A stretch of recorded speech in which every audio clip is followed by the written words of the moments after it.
ಸ್ನೇಹಿತರೆ ನಮಸ್ಕಾರ. S R classes YouTube ಚಾನಲ್ಗೆ ಸ್ವಾಗತ. ಸ್ನೇಹಿತರೆ, ಟಿಇಟಿ, ಪಿಎಸ್ಟಿ, ಜಿಪಿಎಸ್ಟಿಆರ್ ಹಾಗೂ ಎಚ್ಎಸ್ಟಿಆರ್ 2025ಕ್ಕೆ ಸಂಬಂಧಿಸಿದಂತೆ ಟೆಸ್ಟ್ ಸಿರೀಸ್ ಅನ್ನು ನಮ್ಮ ಚಾನಲ್ ವತಿಯಿಂದ ಹಮ್ಮಿಕೊಳ್ಳಲಾಗಿತ್ತು. ದಿನಾಂಕ 12/5/2025ರಂದು ಟೆಸ್ಟ್ 2 ಅನ್ನು ನಡೆಸಲಾಗಿತ್ತು. ಅದರ ಒಂದು ಕೀ ಆನ್ಸರ್ಸ್ ನಾವು ಈಗ ನೋಡ್ತಾ ಹೋಗೋಣ. ಕೀ ಆನ್ಸರ್ಸ್ ನಾವು ಕೊಡೋ ಕೀ ಆನ್ಸರ್ಸ್ ಅಲ್ಲಿ ಏನಾದರೂ ವ್ಯತ್ಯಾಸಗಳಿದ್ರೆ, ಅದಕ್ಕೆ ಸರಿಯಾದ ಉತ್ತರ ಏನಾದರೂ ನಿಮ್ಗೆ ಗೊತ್ತಿದ್ರೆ ದಯವಿಟ್ಟು ಕಾಮೆಂಟ್ ಸೆಕ್ಷನ್ ಅಲ್ಲಿ ಹೇಳ್ಬೋದು. ಕೆಲವೊಮ್ಮೆ ಎಲ್ಲರೂ ಪರ್ಫೆಕ್ಟ್ ಆಗಿ ಆನ್ಸರ್ ಕೊಡ್ಲಿಕ್ಕೆ ಎಡವಬಹುದು. ಸೊ ಅಂತ ಏನಾದರೂ ಅಂಶಗಳು ತಮ್ಮ ಗಮನಕ್ಕೆ ಬಂದ್ರೆ ದಯವಿಟ್ಟು ನಮ್ಮ ಗಮನಕ್ಕೆ ತಗೊಂಡ್ ಬನ್ನಿ ಅಂತೇಳಿ ರಿಕ್ವೆಸ್ಟ್ ಮಾಡ್ತಾ ಈಗ ನಾವು ನೇರವಾಗಿ ಪ್ರಶ್ನೆ ಹೋಗೋಣ. ಮೊದಲನೇ ಪ್ರಶ್ನೆ, ಅಷ್ಟು ಈ ಪದವು ಈ ವ್ಯಾಕರಣಾಂಶಕ್ಕೆ ಉದಾಹರಣೆಯಾಗಿದೆ. ಇದಕ್ಕೆ ಸರಿಯಾದ ಉತ್ತರ ಆಪ್ಷನ್ 3 ಪರಿಮಾಣವಾಚಕ. ನೆಕ್ಸ್ಟ್, ಅವರು ಈ ಸರ್ವನಾಮಕ್ಕೆ ಉದಾಹರಣೆಯಾಗಿದೆ. ಅದಕ್ಕೆ ಸರಿಯಾದ ಉತ್ತರ ಪ್ರಥಮ ಪುರುಷ. ಮೂರನೇ ಆಪ್ಷನ್, ಸಾಬೂನು ಇದು ಡ್ಯಾಶ್ ಭಾಷೆಯ ಪದ, ಇದು ಪೋರ್ಚುಗೀಸ್ ಭಾಷೆಯ ಪದ. ನೆಕ್ಸ್ಟ್ ಬಂದ್ಬಿಟ್ಟು ಆನನ ಪದದ ಅರ್ಥ ಮುಖ. ಐದನೇ ಪ್ರಶ್ನೆ, ಡಾಕ್ಟರ್ ವಿಕ್ರು ಗೋಕಾಕ್ ರವರ ಯಾವ ಕೃತಿಗೆ ಕೇಂದ್ರ ಸಾಹಿತ್ಯ ಅಕಾಡೆಮಿ ಪ್ರಶಸ್ತಿ ಲಭಿಸಿದೆ? ಅದಕ್ಕೆ ಸರಿಯಾದ ಉತ್ತರ ದ್ಯಾವ ಪೃಥ್ವಿ. ನೆಕ್ಸ್ಟ್ ಆರನೇ ಪ್ರಶ್ನೆ, ಲೋಪಸಂಧಿಗೆ ಉದಾಹರಣೆ ಯಾವುದು ಅಂದ್ರೆ ಬಲ್ಲೆನೆಂದು. ಇಲ್ಲಿ ಕೈಯನ್ನು ಅಂತೇಳಿ ಆಗುತ್ತೆ ಅಂತಂದು ನಿಮ್ಮ ಉತ್ತರ ಆಗಿರ್ಬೋದು, ಬಟ್ ಅದು ತಪ್ಪು. ನೀವು ಬೇಕಿದ್ರೆ 10ನೇ ತರಗತಿ ಪುಸ್ತಕದಲ್ಲಿ ನೋಡ್ಬೋದು, ಇದರ ಬಗ್ಗೆ ಮಾಹಿತಿ ಇದೆ. ನೆಕ್ಸ್ಟ್ 7ನೇ ಪ್ರಶ್ನೆ, ಉಳ ಉಪ್ಪುಡಿ ಈ ಪದವು ಡ್ಯಾಶ್ ಜೋಡು ನುಡಿ. 8ನೇ ಪ್ರಶ್ನೆ, ಒಬ್ಬರು ಹೇಳಿದ ಮಾತನ್ನೇ ಯಥಾವತ್ತಾಗಿ ಬರೆಯುವಾಗ ಬಳಸುವ ಚಿಹ್ನೆ ಯಾವುದು ಅಂತಂದ್ರೆ ಉದಾಹರಣೆ ಚಿಹ್ನೆ. ಮೂಗಾವುದ ಇದು ಯಾವ ಸಮಾಸ ಅಂದ್ರೆ ಬಿಗು ಸಮಾಸ.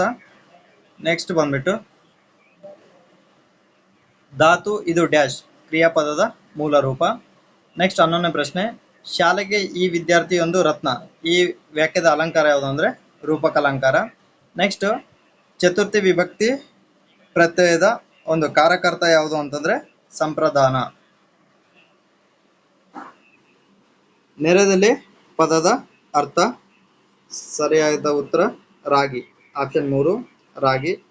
ಚಕೋರಿ ಮಹಾಕಾವ್ಯದ ಕರ್ತರು ಆಪ್ಷನ್ 3 ಡಾಕ್ಟರ್ ಚಂದ್ರಶೇಖರ್ ಕಂಬಾರ್. ತಾಲವ್ಯ ಅಕ್ಷರಗಳು ಡ್ಯಾಶ್ ಚ ವರ್ಗದ ಅಕ್ಷರಗಳು. ನೆಕ್ಸ್ಟ್ 16ನೇ ಪ್ರಶ್ನೆ, ಪ್ರಾಥಮಿಕ ಹಂತದಲ್ಲಿ ಓದು ಬರಹ ಕಲಿಸಲು ಅಳವಡಿಸಬೇಕಾದ ಕ್ರಮ. ಅದಕ್ಕೆ ಸರಿಯಾದ ಉತ್ತರ ಆಪ್ಷನ್ 1 ಅನುಕರಣೆ ಮತ್ತು ಅಭ್ಯಾಸಗಳು. ಈಗ ಬೋಧನಾಶಾಸ್ತ್ರಕ್ಕೆ ಬರುವಂತಹ ಎಲ್ಲಾ ಪ್ರಶ್ನೆಗಳ ಉತ್ತರ ಅಫಿಷಿಯಲ್ ಆಗಿರುವಂತದ್ದು, ಅಂದ್ರೆ ಈ ಹಿಂದೆ ನಡೆದ ಪ್ರಶ್ನೆ ಪತ್ರಿಕೆಗಳಿಂದ ಪಿಕ್ ಮಾಡ್ಕೊಂಡಿರುವಂತ ಕ್ವಶನ್ಸ್ ಆಗಿರೋದ್ರಿಂದ ನಮ್ಮ ಶಿಕ್ಷಣ ಇಲಾಖೆಯಿಂದ ಏನು ಉತ್ತರಗಳನ್ನ ಕೊಟ್ಟಿದ್ರಲ್ಲ ಅವೇ ಉತ್ತರಗಳು ಆಗಿರ್ತವೆ ಇವು. ನೆಕ್ಸ್ಟ್ 17ನೇ ಪ್ರಶ್ನೆ, ಉತ್ತಮ ಮಾತುಗಾರಿಕೆ ಕೌಶಲ್ಯ ಬೆಳೆಸುವ ಚಟುವಟಿಕೆ ಯಾವುದು ಅಂತಂದ್ರೆ ಸರಿಯಾದ ಉತ್ತರ 2 ಪಾತ್ರಾಭಿನಯ ಚಟುವಟಿಕೆ. ನೆಕ್ಸ್ಟ್ 18ನೇ ಪ್ರಶ್ನೆ, ಸೂಕ್ಷ್ಮ ವಾಚನ ಅಂದ್ರೆ ಅದಕ್ಕೆ ಸರಿಯಾದ ಉತ್ತರ ನಿರ್ದಿಷ್ಟ ಮಾಹಿತಿ ಅಥವಾ ಅಂಶವನ್ನು ಅನ್ವೇಷಿಸಲು ಓದುವುದು.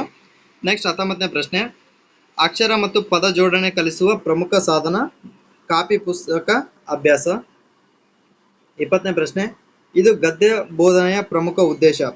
ಸರಿಯಾದ ಉತ್ತರ ಓದು ಬರಹ ಗ್ರಹಿಕೆ ಮತ್ತು ಅಭಿವ್ಯಕ್ತಿ ಸಾಮರ್ಥ್ಯವನ್ನ ಬೆಳೆಸುವುದು, ಆಪ್ಷನ್ 1 ಸರಿಯಾದ ಉತ್ತರ. ಗಮಕ ಕಲೆ ಎಂಬುದು ಕಾವ್ಯದ ಗಾಯನ. ನೆಕ್ಸ್ಟ್, ಆಲಿಸುವ ಕೌಶಲ್ಯದಲ್ಲಿ ಬರಬಹುದಾದ ವ್ಯಕ್ತಿನಿಷ್ಠ ದೋಷ ಯಾವುದಂತಂದ್ರೆ ಆಪ್ಷನ್ 1 ವಿಷಯ ಅಥವಾ ವ್ಯಕ್ತಿಯ ಬಗ್ಗೆ ಪೂರ್ವಗ್ರಹ ಹೊಂದಿ ಕೇಳುವುದು. ನೆಕ್ಸ್ಟ್, ಕೇಳಿ ಬರೆಯುವ ಸಾಮರ್ಥ್ಯವನ್ನು ಬೆಳೆಸುವ ಉತ್ತಮ ಚಟುವಟಿಕೆ ಯಾವುದಂತಂದ್ರೆ ಉಕ್ತ ಲೇಖನ. ನಾವು ಡಿಕ್ಟೇಟ್ ಮಾಡಿದಂಗೆಲ್ಲ ಮಕ್ಕಳು ಬರೀತಾರಲ್ಲ, ಅದಕ್ಕೆ ಉಕ್ತ ಲೇಖನ ಅಂತ ಕರಿತೀವಿ. ನೆಕ್ಸ್ಟ್, ಗತಕಾಲದ ವಿಷಯಗಳನ್ನ ಹೇಳುವಾಗ ಈ ಪದ್ಧತಿಯನ್ನ ಹೆಚ್ಚಾಗಿ ಬಳಸಲಾಗುತ್ತೆ. ಸರಿಯಾದ ಉತ್ತರ ಕಥನ ಪದ್ಧತಿ. ನೆಕ್ಸ್ಟ್ 25ನೇ ಪ್ರಶ್ನೆ ಹಾಗೂ ಕನ್ನಡದ ಕೊನೆಯ ಪ್ರಶ್ನೆ, ಪಾಠ ಯೋಜನೆಯಿಂದ ಶಿಕ್ಷಕರಿಗಾಗುವ ಅನುಕೂಲ ಯಾವುದಂತಂದ್ರೆ ಬೋಧನೆಯಲ್ಲಿ ಆತ್ಮವಿಶ್ವಾಸ ಮೂಡುತ್ತದೆ, ಇದು ಸರಿಯಾದ ಉತ್ತರ. ನೆಕ್ಸ್ಟ್ ಬಂದ್ಬಿಟ್ಟು ಸಮಾಜ ವಿಜ್ಞಾನ ಪಾಠಗಳಿಗೆ ಸಂಬಂಧಿಸಿದಂತೆ 26ನೇ ಪ್ರಶ್ನೆ, ಹೇಳಿಕೆ ಎ, 1848ರಲ್ಲಿ ಭಾರತಕ್ಕೆ ಗವರ್ನರ್ ಜನರಲ್ ಆಗಿ ಬಂದ ಡಾಲ್ಹೌಸಿ ದತ್ತು ಮಕ್ಕಳಿಗೆ ಅಖಿಲ ಎಂಬ ನೀತಿಯನ್ನು ಜಾರಿಗೆ ತಂದನು. ಇದು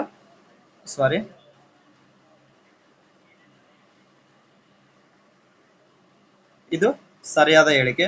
ನೆಕ್ಸ್ಟ್, ಡಾಲ್ಹೌಸಿ ಈ ನೀತಿಗೆ ಒಳಪಟ್ಟ ಮೊದಲ ರಾಜ್ಯ ಸಂಬಲ್ಪುರ್, ಇದು ತಪ್ಪು. ನೆಕ್ಸ್ಟ್ ಸಿ ಆಪ್ಷನ್, ಸಿ ಹೇಳಿಕೆ, ಈ ನೀತಿಯು 1857ರ ಪ್ರಥಮ ಸ್ವಾತಂತ್ರ್ಯ ಸಂಗ್ರಾಮಕ್ಕೆ ಕಾರಣವಾಯಿತು, ಇದು ಸರಿ. ಹಾಗಾಗಿ ಸರಿಯಾದ ಉತ್ತರ ಎ ಮತ್ತು ಸಿ ಸರಿ, ಆಪ್ಷನ್ 3. ನೆಕ್ಸ್ಟ್ 27ನೇ ಪ್ರಶ್ನೆ, ಅಲ್ಲಾವುದ್ದೀನ್ ಖಿಲ್ಜಿಯು ಮಂಗೋಲರ ದಾಳಿಯನ್ನ ಹಿಮ್ಮೆಟ್ಟಿಸಿದನು. ಎ ಹೇಳಿಕೆ ಸರಿ. ಸೈನಿಕ ಹಾಗೂ ಕುದುರೆಗಳ ಬಗ್ಗೆ ದಾಖಲೆ ಇಡುವ ಹುಲಿಯ ಪದ್ಧತಿಯನ್ನ ಜಾರಿಗೆ ತಂದನು. ಇದು ಸರಿಯಾದ ಉತ್ತರ.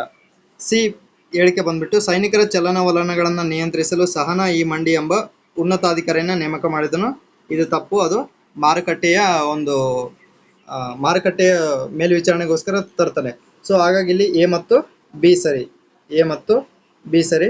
ಇದಕ್ಕೆ ಸರಿಯಾದ ಆಪ್ಷನ್ ಬಂದ್ಬಿಟ್ಟು 3. ನೆಕ್ಸ್ಟ್ 28ನೇ ಪ್ರಶ್ನೆ. ಶಂಕರಾಚಾರ್ಯರು ಉಪನಿಷತ್ತು ಮತ್ತು ಬ್ರಹ್ಮಸೂತ್ರಗಳ ಆಳವಾದ ಅಧ್ಯಯನ ಮಾಡಿ ಅದ್ವೈತ ಸಿದ್ಧಾಂತವನ್ನ ಪ್ರತಿಪಾದಿಸಿದರು. ಹೇಳಿಕೆ ಬಿ. ಭಕ್ತಿ ಮಾರ್ಗದಿಂದ ನಾವು ಪ್ರಪಂಚದ ಮಾಯೆಯನ್ನು ತಿಳಿದು ಪರಮ ಸತ್ಯವಾದ ಬ್ರಹ್ಮನೊಡನೆ ನಮ್ಮ ಜೀವಾತ್ಮವನ್ನ ವಿಲೀನಗೊಳಿಸಬೇಕು. ಇದು ತಪ್ಪು. ಯಾಕಂದ್ರೆ ಅವರು ಭಕ್ತಿ ಮಾರ್ಗ ಹೇಳಲ್ಲ, ಜ್ಞಾನ ಮಾರ್ಗವನ್ನು ಹೇಳ್ತಾ ಹೋಗ್ತಾರೆ. ವೇದಾಂತ ಸಂಗ್ರಹ, ವೇದಾಂತ ಸಾರ, ವೇದಾಂತ ದೀಪಿಕಾ ಇವೆಲ್ಲವೂ ಕೂಡ ಅವರು ಬರೆದಿರುವಂತಹ ಕೃತಿಗಳು ಅಲ್ಲ. ಸೊ ಹಾಗಾಗಿ ಇಲ್ಲಿ ಎ ಮಾತ್ರ ಸರಿ. ನೆಕ್ಸ್ಟ್ 29ನೇ ಪ್ರಶ್ನೆ. ಹೇಳಿಕೆ ಎ. ಈತನು ಒರಿಸ್ಸಾದ ಗಜಪತಿ ಕಪಿಲೇಂದ್ರನನ್ನ ಸೋಲಿಸಿ ಕೊಂಡವೀಡನ್ನು ಗೆದ್ದುಕೊಂಡನು. ಹೇಳಿಕೆ ಬಿ. ಗಡಿ ಪ್ರದೇಶದ ರಾಜ್ಯಗಳನ್ನು ಅಡಗಿಸಿ ಈಶಾನ್ಯ ಗಡಿಯನ್ನ ಕೃಷ್ಣಾ ನದಿಯವರೆಗೆ ವಿಸ್ತರಿಸಿದನು. ಹೇಳಿಕೆ ಸಿ ಏನು ಹೇಳುತ್ತಂದ್ರೆ ಕೇರಳವನ್ನು ಗೆದ್ದು ಕೇರಳ ಶ್ರೀಲಂಕಾದಿಂದ ಕಪ್ಪ ಕಾಣಿಕೆಗಳನ್ನು ಸ್ವೀಕರಿಸಿದನು. ಈ ಹೇಳಿಕೆ ಸಂಬೋಧಿಸುವ ಅರಸ ಯಾರಂತಂದ್ರೆ 2ನೇ ದೇವರಾಯ. ನೆಕ್ಸ್ಟ್ ಭಾರತೀಯ ನಾಗರಿಕರಿಗೆ ಸಂವಿಧಾನದ ಪ್ರಸ್ತಾವನೆಯಲ್ಲಿ ಉಲ್ಲೇಖಿಸದಿರುವ ಸ್ವಾತಂತ್ರ್ಯ ಯಾವುದಂತಂದ್ರೆ ಆರ್ಥಿಕ ಸ್ವಾತಂತ್ರ್ಯ ಇಲ್ಲ ಅಲ್ಲಿ. ನೆಕ್ಸ್ಟ್ 31ನೇ ಪ್ರಶ್ನೆ. ತಪ್ಪಾದ ಹೇಳಿಕೆಯನ್ನ ಗುರುತಿಸಿ. ಫಸ್ಟ್ ಆಪ್ಷನ್ ಬಂದ್ಬಿಟ್ಟು ಕನಿಷ್ಠ ಕೂಲಿ ಕಾಯ್ದೆ 1948 ಸರಿ. ನೆಕ್ಸ್ಟ್ 3ನೇದ್ದು ನೋಡಿ ವರದಕ್ಷಿಣೆ ನಿಷೇಧ ಕಾಯ್ದೆ 1961 ಸರಿ. ಅದಾದ ನಂತರ ಮಾನವ ಹಕ್ಕುಗಳ ರಕ್ಷಣಾ ಕಾಯ್ದೆ 1993 ಸರಿ. ಆಪ್ಷನ್ 2 ತಪ್ಪು. ಯಾಕಂದ್ರೆ ಜೀತ ಪದ್ಧತಿ ನಿರ್ಮೂಲನಾ ಕಾಯ್ದೆ ಬಂದಿರೋದು 1976ರಲ್ಲಿ. ನೆಕ್ಸ್ಟ್ 32ನೇ ಪ್ರಶ್ನೆ. ಕಾನೂನು ಬಾಹಿರವಾಗಿ ಸರ್ಕಾರದ ಹುದ್ದೆಯನ್ನು ಹೊಂದಿರುವ ವ್ಯಕ್ತಿಗಳ ವಿರುದ್ಧ ಸುಪ್ರೀಂ ಕೋರ್ಟ್ ಹೊರಡಿಸುವ ರಿಟ್ ಯಾವುದು ಅಂತಂದ್ರೆ ಕೋ ವ್ಯಾರೆಂಟ್ ಅನ್ನ ಹೊರಡಿಸ್ತಾ ಹೋಗ್ತಾರೆ. ಹಾಗಾಗಿ ಸರಿಯಾದ ಉತ್ತರ ಆಪ್ಷನ್ 4. ನೆಕ್ಸ್ಟ್ ಭಾರತದಲ್ಲಿ ಪೋರ್ಚುಗೀಸರ ನಿಜವಾದ ಸ್ಥಾಪಕ ಯಾರು ಅಂತಂದ್ರೆ ಅಲ್ಬುಕರ್ಕ್, ಅಲ್ಫೋನ್ಸೋ ಡಿ ಅಲ್ಬುಕರ್ಕ್ ಅಂತ ಹೇಳಿ ಹೇಳ್ತಾ ಹೋಗ್ತೀವಿ. ನೆಕ್ಸ್ಟ್ 34ನೇ ಪ್ರಶ್ನೆ. 1765ರಲ್ಲಿ ಬಂಗಾಳದಲ್ಲಿ ದ್ವಿಸರ್ಕಾರ ಪದ್ಧತಿಯನ್ನು ಜಾರಿಗೆ ತಂದವರು ಆಪ್ಷನ್ 3 ರಾಬರ್ಟ್ ಕ್ಲೈವ್. ನೆಕ್ಸ್ಟ್ ಸರಿಯಾದ ಹೇಳಿಕೆಗಳನ್ನ ಗುರುತಿಸಿ. 35ನೇ ಪ್ರಶ್ನೆ. ಎ ಹೇಳಿಕೆ. ರೈತವಾರಿ ಪದ್ಧತಿಯನ್ನು ಮೊದಲಿಗೆ ಪ್ರಾಯೋಗಿಕವಾಗಿ ಬಾರಾಮಹಲ್ ಪ್ರಾಂತದಲ್ಲಿ 1792ರಲ್ಲಿ ಅಲೆಕ್ಸಾಂಡರ್ ರೀಡ್ ಜಾರಿಗೆ ತಂದನು. ಅದು ಸರಿಯಾದ್ದು. ನೆಕ್ಸ್ಟ್ ಹೇಳಿಕೆ ಬಿ. ಥಾಮಸ್ ಮನ್ರೋ ಮದ್ರಾಸ್ ಮತ್ತು ಬಂಗಾಳ ಪ್ರಾಂತದಲ್ಲಿ 1801ರಲ್ಲಿ ನಂತರ ಜಾರಿಗೊಳಿಸಿದ. ಇದು ತಪ್ಪು. ಯಾಕಂದ್ರೆ ಬಂಗಾಳ ಪ್ರಾಂತ್ಯ ಅಲ್ಲದು ಮೈಸೂರು ಪ್ರಾಂತ್ಯದಲ್ಲಿ. ಈ ಪದ್ಧತಿಯು ಸರ್ಕಾರ ಮತ್ತು ರೈತರ ನಡುವೆ ನೇರ ಸಂಪರ್ಕವನ್ನು ಕಲ್ಪಿಸಲಾಯಿತು. ಸೊ ಹಾಗಾಗಿ ಇಲ್ಲಿ ಸರಿಯಾದ ಉತ್ತರ ಬಂದ್ಬಿಟ್ಟು ಎ ಮತ್ತು ಸಿ ಸರಿ. ನೆಕ್ಸ್ಟ್ ಸಾರ್ವಜನಿಕ ಆಡಳಿತವು ಸರ್ಕಾರದ ಕಾರ್ಯಗಳನ್ನು ನಿರ್ವಹಿಸುವಾಗ ಕಾರ್ಯಾಂಗ ಶಾಖೆಗೆ ಸಂಬಂಧಿಸಿದೆ. ಈ ವ್ಯಾಖ್ಯಾನವನ್ನ ನೀಡಿದವರು ಯಾರು? ಸರಿಯಾದ ಉತ್ತರ ಬಂದ್ಬಿಟ್ಟು ಲೂಥರ್ ಗುಲಿಕ್. ನೆಕ್ಸ್ಟ್ ಸರಿಯಾದ ಹೇಳಿಕೆಗಳನ್ನು ಗುರುತಿಸಿ. ಕೇಂದ್ರ ಲೋಕ ಸೇವಾ ಆಯೋಗವು ಒಂದು ಶಾಸನಾತ್ಮಕ ಸಂಸ್ಥೆಯಾಗಿದೆ. ಶಾಸನಾತ್ಮಕ ಸಂಸ್ಥೆನ ತಪ್ಪು. ಅದು ಸಂವಿಧಾನಾತ್ಮಕ ಸಂಸ್ಥೆ. ಇಲ್ಲಿ 2ನೇ ಹೇಳಿಕೆ ನೋಡಿದ್ರೆ ನಮ್ಗೆ ಗೊತ್ತಾಗುತ್ತೆ. ಯಾಕಂದ್ರೆ ಅಲ್ಲಿ ಒಂದು ವಿಧಿಯನ್ನ ಮೆನ್ಷನ್ ಮಾಡಿದ್ದಾರೆ. ಬಿ ಹೇಳಿಕೆ ಹೇಳ್ತಂದ್ರೆ ಸಂವಿಧಾನದ ವಿಧಿ 315ರ ಅಡಿಯಲ್ಲಿ ಸ್ಥಾಪಿತವಾಗಿದೆ. ಇದು ಸರಿ. ನೆಕ್ಸ್ಟ್ ಆಯೋಗದ ಸದಸ್ಯರು ಮತ್ತು ಅಧ್ಯಕ್ಷರನ್ನ ರಾಷ್ಟ್ರಪತಿಗಳ ನೇಮಕ ಮಾಡ್ತಾರೆ. ಅದು ಸರಿ. ನೆಕ್ಸ್ಟ್ ಆಪ್ಷನ್ ಡಿ ಹೇಳಿಕೆ ಡಿ ಏನಿದೆ ಅಂದ್ರೆ ಸದಸ್ಯರುಗಳ ಅಧಿಕಾರಾವಧಿ 62 ವರ್ಷ. ಇದು ತಪ್ಪು. ಯಾಕಂದ್ರೆ ಅದು 65 ವರ್ಷ. ಸೊ ಇಲ್ಲಿ ಬಿ ಮತ್ತು ಸಿ ಸರಿ. ಬಿ ಮತ್ತು ಸಿ ಸರಿ. ಸರಿಯಾದ ಉತ್ತರ 3. ನೆಕ್ಸ್ಟ್ 38ನೇ ಪ್ರಶ್ನೆ. ಸರ್ವ ಶಿಕ್ಷಣ ಅಭಿಯಾನ ಕಾರ್ಯಕ್ರಮ ಜಾರಿಯಾದ ವರ್ಷ 2001. ನೆಕ್ಸ್ಟ್ 39ನೇ ಪ್ರಶ್ನೆ ನೋಡಿ. ಸರಿಯಾದ ಹೇಳಿಕೆಗಳನ್ನ ಗುರುತಿಸಿ. ಭಾರತ ಸರ್ಕಾರವು 1955ರಲ್ಲಿ ಅಸ್ಪೃಶ್ಯತಾ ಅಪರಾಧಗಳ ಕಾಯ್ದೆಯನ್ನು ಜಾರಿಗೊಳಿಸಿತು. ಸರಿ. ಈ ಹೇಳಿಕೆ ಬಿ. ಈ ಕಾಯ್ದೆಯು 1976ರಲ್ಲಿ ನಾಗರಿಕ ಹಕ್ಕುಗಳ ಸಂರಕ್ಷಣಾ ಕಾಯ್ದೆ ಎಂದು ಮಾರ್ಪಾಡುಗೊಳಿಸಲಾಯಿತು. ಅದನ್ನು ಸರಿ. ಇನ್ನು ಹೇಳಿಕೆ ಸಿ. 1989ರ ಶಾಸನವು ಅಸ್ಪೃಶ್ಯತೆಯ ನಿರ್ಮೂಲನೆ ಕುರಿತಾದ ವಿಶೇಷ ಜವಾಬ್ದಾರಿಗಳನ್ನ ರಾಜ್ಯ ಸರ್ಕಾರಗಳಿಗೆ ನೀಡಿದೆ. ಇದು ಕೂಡ ಸರಿ. ಹಾಗಾಗಿ ಸರಿಯಾದ ಉತ್ತರ ಬಂದ್ಬಿಟ್ಟು ಮೇಲಿನ ಎಲ್ಲವೂ ಸರಿ. ನೆಕ್ಸ್ಟ್ ದ್ವೀಪಗಳನ್ನು ಒಳಗೊಂಡಂತೆ ಭಾರತದ ಕರಾವಳಿ ತೀರ. ಸರಿಯಾದ ಉತ್ತರ 2 ಆಪ್ಷನ್ 2 7516 ಕಿಲೋಮೀಟರ್. ನೆಕ್ಸ್ಟ್ 41ನೇ ಪ್ರಶ್ನೆ. ಪರಿಸರಣ ಮಳೆಯನ್ನು ಉತ್ತರ ಪ್ರದೇಶದಲ್ಲಿ ಹೀಗೆಂದು ಕರೆಯುತ್ತಾರೆ. ಆಂದಿಸ್ ಅಂತೇಳಿ ಕರಿತಾ ಹೋಗ್ತಾರೆ. ನೆಕ್ಸ್ಟ್ 42ನೇ ಪ್ರಶ್ನೆ. ಈ ಹೇಳಿಕೆಗಳನ್ನು ಆಧರಿಸಿ ಸರಿಯಾದ ಉತ್ತರವನ್ನು ಆಯ್ಕೆ ಮಾಡಿ. ಹೇಳಿಕೆ ಎ. ಈ ಮಣ್ಣು ಭಾರತದಲ್ಲಿ ಇತರ ಎಲ್ಲಾ ಬಗೆಯ ಮಣ್ಣುಗಳಿಗಿಂತ ಹೆಚ್ಚು ವಿಸ್ತಾರವಾಗಿದೆ. ಹೇಳಿಕೆ ಬಿ. ಇದು ಬಿಹಾರ, ಪಶ್ಚಿಮ ಬಂಗಾಳ, ಒಡಿಶಾ, ಪಂಜಾಬ್, ಹರಿಯಾಣ, ಅಸ್ಸಾಂ ಕಣಿವೆಯ ಭಾಗವನ್ನ ಆವರಿಸಿದೆ. ನೆಕ್ಸ್ಟ್ ಹೇಳಿಕೆ ಸಿ ನೋಡೋಣ. ಈ ಒಂದು ಮಣ್ಣಿನಲ್ಲಿ ಗೋಧಿ, ಭತ್ತ, ಕಬ್ಬು, ಹತ್ತಿ ಮತ್ತು ಸೆಣಬು ಬೆಳೆಯುವ ಬೆಳೆಗಳಾಗಿವೆ. ಸೊ ಇಲ್ಲಿ ಭಾರತದಲ್ಲಿ ಅತಿ ಹೆಚ್ಚಾಗಿ ವ್ಯಾಪಿಸಿರುವ ಮಣ್ಣು ಯಾವುದಂದ್ರೆ ಮೆಕ್ಕಲು ಮಣ್ಣು. ಸೊ ಹಾಗಾಗಿ ಸರಿಯಾದ ಉತ್ತರ ಬಂದ್ಬಿಟ್ಟು ಆಪ್ಷನ್ 3 ಮೆಕ್ಕಲು ಮಣ್ಣು. ನೆಕ್ಸ್ಟ್ ಲಕ್ಷಣಗಳನ್ನು ಆಧರಿಸಿ ಸರಿಯಾದ ಉತ್ತರವನ್ನು ಆಯ್ಕೆ ಮಾಡಿ. 43ನೇ ಪ್ರಶ್ನೆ, ಹೇಳಿಕೆ ಎ, ಈ ಅರಣ್ಯಗಳು ಭಾರತದಲ್ಲಿ ಅತಿ ಹೆಚ್ಚು ವಿಸ್ತಾರವಾಗಿ ಹರಡಿವೆ. ನೆಕ್ಸ್ಟ್ ಎರಡನೇದು, ಇವುಗಳು 75ರಿಂದ 250 ಸೆಂಟಿಮೀಟರ್ ಮಳೆ ಪಡೆಯುವ ಪ್ರದೇಶದಲ್ಲಿ ವಿಸ್ತರಿಸಿದೆ. ನೆಕ್ಸ್ಟ್ ಹೇಳಿಕೆ ಸಿ, ಭಾರತದ ಒಟ್ಟು ಅರಣ್ಯ ಪ್ರದೇಶದ 65.50% ಭಾಗ ಹರಡಿದೆ. ಸೊ ಇದು ಯಾವ್ದಂತಂದ್ರೆ ಸರಿಯಾದ ಉತ್ತರ ಆಪ್ಷನ್ 2 ಎಲೆ ಉದುರಿಸುವ ಮಾನ್ಸೂನ್ ಅರಣ್ಯ. ನೆಕ್ಸ್ಟ್, ಅತಿ ಹೆಚ್ಚು ಕಾಲುವೆ ನೀರಾವರಿ ಹೊಂದಿರುವ ರಾಜ್ಯಗಳನ್ನ ಇಳಿಕೆ ಕ್ರಮದಲ್ಲಿ ಬರೆಯಿರಿ. ಅಂದ್ರೆ ಅತಿ ಹೆಚ್ಚು ಯಾವ್ದ್ರಲ್ಲಿದೆ ಅನ್ನೋದ್ರಿಂದ ನಾವು ನೋಡ್ತಾ ಹೋಗೋಣ. ಇಲ್ಲಿ ಅತಿ ಹೆಚ್ಚು ಹೊಂದಿರೋದು option B Uttar Pradesh 1ನೇ place, 2ನೇ ಪ್ಲೇಸ್ ಅಲ್ಲಿ ಆಂಧ್ರ, 3ನೇ ಪ್ಲೇಸ್ ಅಲ್ಲಿ ಮಧ್ಯಪ್ರದೇಶ, 4ನೇ ಪ್ಲೇಸ್ ಅಲ್ಲಿ ಪಂಜಾಬ್. ಸೊ ಹಾಗಾಗಿ ಇಲ್ಲಿ ಸರಿಯಾದ ಉತ್ತರ ಬಂದ್ಬಿಟ್ಟು BACD ಆಪ್ಷನ್ 2 ಸರಿಯಾದ ಉತ್ತರ. ನೆಕ್ಸ್ಟ್, ಒಡಿಶಾದ ಕಣ್ಣೀರಿನ ನದಿ ಬಂದ್ಬಿಟ್ಟು ಮಹಾನದಿ ಆಪ್ಷನ್ 3. ನೆಕ್ಸ್ಟ್ 46ನೇ ಪ್ರಶ್ನೆ, ರಾಷ್ಟ್ರೀಯ ಅಭಿವೃದ್ಧಿ ಮಂಡಳಿ ಸ್ಥಾಪನೆಯಾದ ವರ್ಷ 1952. ನೆಕ್ಸ್ಟ್ 47ನೇ ಪ್ರಶ್ನೆ, ವಿಶ್ವ ಆಹಾರ ಪ್ರಶಸ್ತಿ ಪಡೆದ ಮೊದಲಿಗರು ಯಾರು? ಸರಿಯಾದ ಉತ್ತರ option 2 doctor MS Swaminathan. Next, ವಾಣಿಜ್ಯ ಮತ್ತು ಔದ್ಯೋಗಿಕ ಸಂಸ್ಥೆಯವರು ತೆರೆಯುವ ಬ್ಯಾಂಕ್ ಖಾತೆ ಯಾವುದು? ಚಾಲ್ತಿ ಖಾತೆ. ನೆಕ್ಸ್ಟ್, ಸಿಂಧೂ ನಾಗರಿಕತೆಯ ನೃತ್ಯ ಭಂಗಿ ಸ್ತ್ರೀ ವಿಗ್ರಹ ದೊರೆತ ಸ್ಥಳ ಬಂದ್ಬಿಟ್ಟು ಆಪ್ಷನ್ 2 ಮೆಹೆಂಜೋದಾರೋ. 50ನೇ ಪ್ರಶ್ನೆ, ಅಸೆಂಬ್ಲಿ ಹಾಗೂ ಸೆನೆಟ್ ಎಂಬ ರಾಜಕೀಯ ಸಲಹಾ ಸಂಸ್ಥೆಗಳು ಕಂಡು ಬಂದ ನಾಗರಿಕತೆ ಯಾವುದು ಅಂತಂದ್ರೆ ರೋಮನ್ ನಾಗರಿಕತೆ. ರಿಪಬ್ಲಿಕ್ ಗ್ರಂಥದ ಕರ್ತೃ ಯಾರಂತಂದ್ರೆ ಪ್ಲೇಟೋ.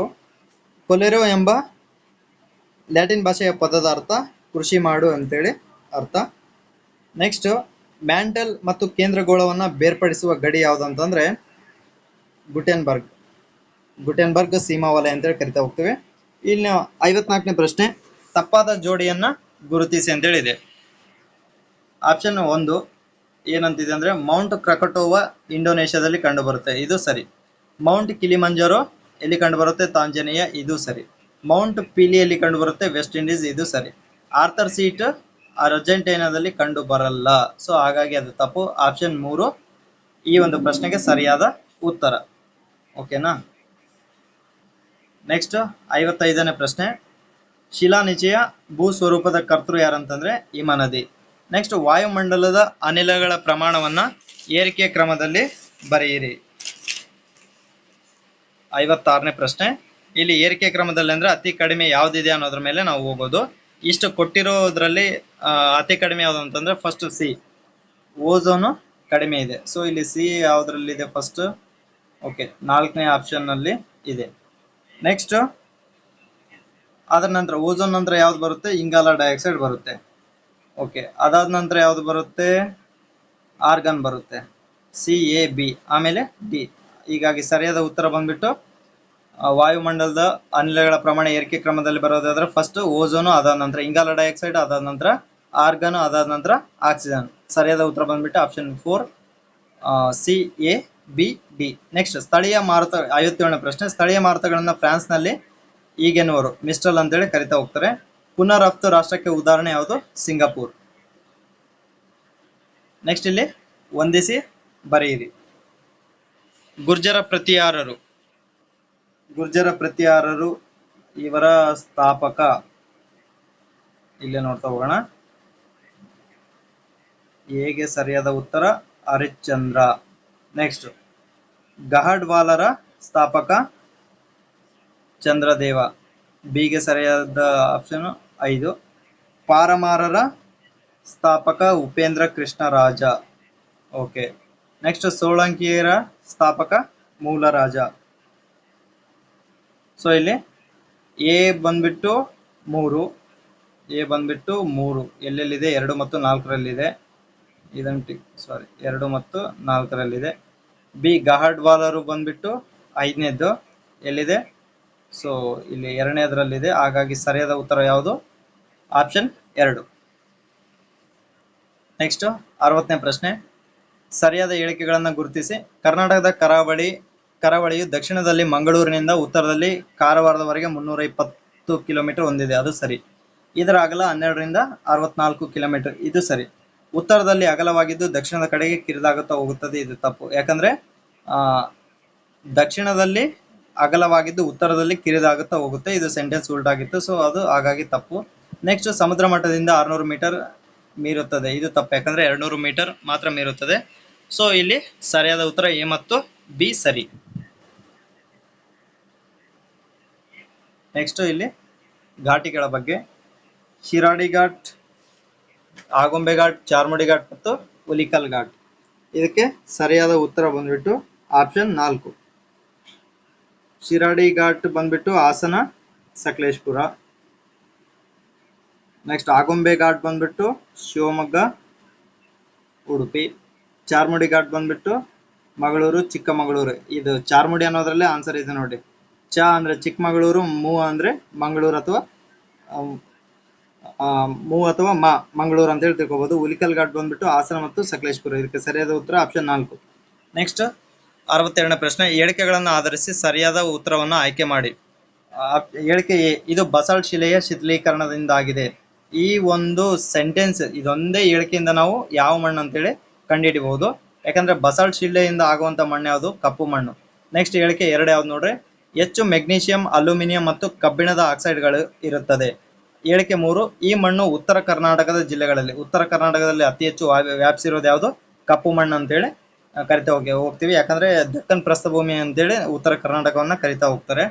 ಸೊ ಇದಕ್ಕೆ ಸರಿಯಾದ ಉತ್ತರ ಆಪ್ಷನ್ 2, ಕಪ್ಪು ಮಣ್ಣು. ನೆಕ್ಸ್ಟ್ ಪ್ರಶ್ನೆ, 63ನೇ ಪ್ರಶ್ನೆ. ಹೇಳಿಕೆಗಳನ್ನು ಗುರುತಿಸಿ ಉತ್ತರವನ್ನ ಆಯ್ಕೆ ಮಾಡಿ. ಕರ್ನಾಟಕದ ಮೊದಲ ಜಲ ವಿದ್ಯುತ್ ಉತ್ಪಾದನಾ ಕೇಂದ್ರವು 1902ರಲ್ಲಿ ಶಿವನ ಸಮುದ್ರದ ಬಳಿ ಆರಂಭವಾಯಿತು, ಇದು ಸರಿಯಾಗಿದೆ. ಹೇಳಿಕೆ ಬಿ, ಬೆಂಗಳೂರು ನಗರಕ್ಕೆ ವಿದ್ಯುತ್ ಶಕ್ತಿಯನ್ನ ಸರಬರಾಜು ಮಾಡಲು ಈ ವಿದ್ಯುದಾಗಾರವನ್ನ ಆರಂಭಿಸಲಾಯಿತು, ಇದು ತಪ್ಪು. ಯಾಕಂದ್ರೆ ಕೋಲಾರದ ಚಿನ್ನದ ಗಣಿಗೋಸ್ಕರ ಆರಂಭ ಮಾಡಲಾಗುತ್ತೆ. ಇದು ಕಾವೇರಿ ನದಿಗೆ ನಿರ್ಮಿಸಲಾಯಿತು, ಇದು ಸರಿ. ನೆಕ್ಸ್ಟ್, ಡಿ, ರಾಜ್ಯದ 2ನೇ ಜಲವಿದ್ಯುತ್ ಯೋಜನೆಯನ್ನ ಶರಾವತಿ ನದಿಗೆ ನಿರ್ಮಿಸಲಾಯಿತು, ಇದು ತಪ್ಪು. ಹಾಗಾಗಿ ಸರಿಯಾದ ಉತ್ತರ ಬಂದ್ಬಿಟ್ಟು 63ನೇ ಪ್ರಶ್ನೆಗೆ ಆಪ್ಷನ್ ಡಿ, ಎ ಸರಿ, ಸಿ ಸರಿ. ಎ ಮತ್ತು ಸಿ ಸರಿ, ಬಿ ಮತ್ತು ಡಿ ತಪ್ಪು. ನೆಕ್ಸ್ಟ್, 64ನೇ ಪ್ರಶ್ನೆ. ಉಗ್ರಾಣಗಳು ಪ್ರವಾಸೋದ್ಯಮ ಈ ವಲಯದ ಆರ್ಥಿಕ ಚಟುವಟಿಕೆಗಳಾಗಿವೆ, ಅದು ದ್ವಿತೀಯ ವಲಯದ ಚಟುವಟಿಕೆಗಳಾಗಿವೆ. ನೆಕ್ಸ್ಟ್, ದ ಡಿವೈನ್ ಕಾಮಿಡಿ ಮಹಾಕಾವ್ಯವನ್ನು ಬರೆದವರು ಯಾರು? ಪೆಟ್ರಾರ್ಕ್. 66ನೇ ಪ್ರಶ್ನೆ ನೋಡಿ. ಮೈಸೂರು ರಾಜ್ಯದ ಆಡಳಿತಾತ್ಮಕ ಸುಧಾರಣೆಗಾಗಿ ರಾಜಧಾನಿಯನ್ನ ಮೈಸೂರಿನಿಂದ ಬೆಂಗಳೂರಿಗೆ ವರ್ಗಾಯಿಸಿದ ಕಮಿಷನರ್ ಅಂದ್ರೆ ಮಾರ್ಕ್ ಕಬ್ಬನ್. ನೆಕ್ಸ್ಟ್, ಪಡುಗಡಲೊಡೆಯ ಎಂಬ ಬಿರುದಾಂಕಿತ ಪಾಳೆಯಗಾರ ಯಾರು? ಆಪ್ಷನ್ 3, ಶಿವಪ್ಪ ನಾಯಕ್. ನೆಕ್ಸ್ಟ್, 68, ಇವರು ರಾಮಾನಂದರ ಶಿಷ್ಯರು. ಹೇಳಿಕೆ ಬಿ, ಹಿಂದೂ ಮುಸ್ಲಿಂ ಧರ್ಮಗಳ ನಡುವೆ ಸಾಮರಸ್ಯವನ್ನು ತರಲು ಪ್ರಯತ್ನಿಸಿದರು. ಹೇಳಿಕೆ 3, ಸಿ, ಜಾತಿ ಪದ್ಧತಿ, ಆಡಂಬರದ ಜೀವನ, ಧಾರ್ಮಿಕ ಅಸಮಾನತೆಗಳನ್ನ ಖಂಡಿಸಿದ್ರು. ಹೇಳಿಕೆ ಡಿ, ತಮ್ಮ ತತ್ವಗಳನ್ನ ದೋಹಗಳ ಮೂಲಕ ಬೋಧಿಸಿದ್ರು. ಈ ಹೇಳಿಕೆಗಳು ಯಾರಿಗೆ ಸಂಬಂಧಿಸಿದೆ ಅಂತಂದ್ರೆ ಕಬೀರ ದಾಸರಿಗೆ ಸಂಬಂಧಪಟ್ಟಿದೆ. ಇವರು ರಾಮಾನಂದರ ಶಿಷ್ಯರ ಅನ್ನೋ ಒಂದು ಸೆಂಟೆನ್ಸ್ ಇಂದಾನೆ ನಾವು ಆನ್ಸರ್ನ ಕಂಡುಹಿಡಿಬಹುದು. ನೆಕ್ಸ್ಟ್, ಮಾಲ್ಡೀವ್ಸ್ನ ಶಾಸಕಾಂಗದ ಹೆಸರು ಏನು? ಸರಿಯಾದ ಉತ್ತರ ಆಪ್ಷನ್ 2, ಮಜ್ಲಿಸ್. ನೆಕ್ಸ್ಟ್, ಪ್ರಪಂಚದ ರೊಟ್ಟಿಯ ಬಟ್ಟಲು ಎಂದು ಕರೆಯಲ್ಪಡುವ ಹುಲ್ಲುಗಾವಲು ಯಾವುದು? ಸರಿಯಾದ ಉತ್ತರ ಬಂದ್ಬಿಟ್ಟು ಪ್ರೈರೀಸ್. ನೆಕ್ಸ್ಟ್, ಭಾರತದ ಉಪಖಂಡದಲ್ಲಿ ಕೃಷಿಯ ಆರಂಭಿಕ ಕುರುಹುಗಳು ಕಂಡು ಬರುವುದು ಎಲ್ಲಿ? ಆಪ್ಷನ್ 2, ಮೆಹರ್ಗರ್ನಲ್ಲಿ. ರಾಜ್ಯದ ಮೊದಲ ಕಾಗದದ ಕಾರ್ಖಾನೆ ಸ್ಥಾಪನೆಯಾದ ವರ್ಷ? ಆಪ್ಷನ್ 3, 1936. ನೆಕ್ಸ್ಟ್, ಕೊರಗ ಬುಡಕಟ್ಟು ಜನಾಂಗ ಹೆಚ್ಚಾಗಿ ಕಂಡುಬರುವ ಜಿಲ್ಲೆ ಯಾವುದು? ದಕ್ಷಿಣ ಕನ್ನಡ ಮತ್ತು ಉಡುಪಿಯಲ್ಲಿ ಹೆಚ್ಚಾಗಿ ಕಂಡುಬರುತ್ತೆ, ಆಪ್ಷನ್ 2. ಕಾರಂಜ ಯೋಜನೆ ಯಾವ ಜಿಲ್ಲೆಗೆ ಸಂಬಂಧಿಸಿದೆ? ಸರಿಯಾದ ಉತ್ತರ 4, ಬೀದರ್ಗೆ ಸಂಬಂಧಿಸಿದೆ. ಅಂಶಿ ರಾಷ್ಟ್ರೀಯ ಉದ್ಯಾನವನ ಯಾವ ನದಿ ದಡದಲ್ಲಿದೆ? ಕಾಳಿ ನದಿ ದಡದಲ್ಲಿದೆ. ನೆಕ್ಸ್ಟ್, ತ್ರಿಸಮುದ್ರ ತೋಯಪೀತ ವಾಹನ ಎಂಬ ಬಿರುದಾಂಕಿತ ಅರಸ ಯಾರು? ಸರಿಯಾದ ಉತ್ತರ ಆಪ್ಷನ್ 3, ಗೌತಮಿ ಪುತ್ರ ಶಾತಕರ್ಣಿ. ಗಜಶಾಸ್ತ್ರ ಕೃತಿಯ ಕರ್ತೃ ಯಾರು? ಸ್ತ್ರೀ ಪುರುಷ. ನೆಕ್ಸ್ಟ್ ಎಲ್ಲೋರದ ಕೈಲಾಸ ದೇವಾಲಯವನ್ನ ನಿರ್ಮಿಸಿದ ರಾಷ್ಟ್ರಕೂಟರ ಅರಸ ಯಾರು? ಆಪ್ಷನ್ 4 1ನೇ ಕೃಷ್ಣ. 79ನೇ ಪ್ರಶ್ನೆ, ಹಿಂದೂ ಕಾನೂನು ಪದ್ಧತಿಯ ಪ್ರಮಾಣ ಗ್ರಂಥ ಎಂದು ಮನ್ನಣೆ ಪಡೆದ ಗ್ರಂಥ ಯಾವುದು? ವಿಜ್ಞಾನೇಶ್ವರ ಬರೆದಿರುವಂತಹ ಮಿತಾಕ್ಷರ ಸಂಹಿತ ಅಂತ ಹೇಳಿ ಹೇಳ್ಬೋದು. ನೆಕ್ಸ್ಟ್ 80ನೇ ಪ್ರಶ್ನೆ, ಹೊಯ್ಸಳರ ಕಾಲದ ಕೇಶವ ದೇವಾಲಯ ಎಲ್ಲಿ ಕಂಡು ಬರುತ್ತೆ ಅಂದ್ರೆ ಸೋಮನಾಥಪುರದಲ್ಲಿ ಕಂಡು ಬರುತ್ತೆ. ನೆಕ್ಸ್ಟ್, ಚೋಳಗಂಗಂ ಎಂಬ ಕೆರೆಯನ್ನ ನಿರ್ಮಿಸಿದ ಅರಸ ಯಾರು? ಆಪ್ಷನ್ 2 ರಾಜೇಂದ್ರ ಚೋಳ. ಬಕ್ಸರ್ ಕದನ ನಡೆದ ವರ್ಷ 1764. ಎರಡನೇ ಆಂಗ್ಲೋ ಮರಾಠ ಯುದ್ಧವು ಯಾವ ಒಪ್ಪಂದದೊಂದಿಗೆ ಕೊನೆಗೊಂಡಿತು? ಆಪ್ಷನ್ 3 ಬೆಸ್ಸಿನ್ ಒಪ್ಪಂದದೊಂದಿಗೆ. ಕಾಯಂ ಜಮೀನ್ದಾರಿ ಪದ್ಧತಿಯನ್ನ ಜಾರಿಗೆ ತಂದ ವರ್ಷ 1793. ಪ್ರಾಂತ್ಯಗಳಲ್ಲಿ ದ್ವಿಸರ್ಕಾರ ಪದ್ಧತಿಗೆ ಅವಕಾಶ ನೀಡಿದ ಕಾಯ್ದೆ ಯಾವುದು? 1919ರ ಕಾಯ್ದೆ, ಮಾಂಟೆಗೊ ಚೆಲ್ಮ್ಸ್ಫರ್ಡ್ ಕಾಯ್ದೆ ಅಂತೇಳಿ ಕರಿತಾ ಹೋಗ್ತಾರೆ. 86ನೇ ಪ್ರಶ್ನೆ, ನವಕೋಟಿ ನಾರಾಯಣ ಎಂಬ ಬಿರುದಾಂಕಿತ ಮೈಸೂರಿನ ಒಡೆಯರು ಯಾರು? ಆಪ್ಷನ್ 2 ಚಿಕ್ಕದೇವರಾಜ ಒಡೆಯರು. ನೆಕ್ಸ್ಟ್ 87ನೇ ಪ್ರಶ್ನೆ, ಭಾರತೀಯರಿಗೆ ಭಾರತ ಎಂಬ ಘೋಷಣೆ ನೀಡಿದ್ದು? ಆಪ್ಷನ್ 2 ಆರ್ಯ ಸಮಾಜ. ದಿ ಏಷಿಯಾಟಿಕ್ ಸೊಸೈಟಿ ಎಂಬ ಸಂಸ್ಥೆಯನ್ನ ಸ್ಥಾಪನೆ ಮಾಡಿದವರು? William Jones. ಅಲ್ಲಾವುದ್ದೀನ್ ಖಿಲ್ಜಿಯ ಪ್ರಮುಖ ದಂಡನಾಯಕ? ಮಲ್ಲಿಕಾಫರ್.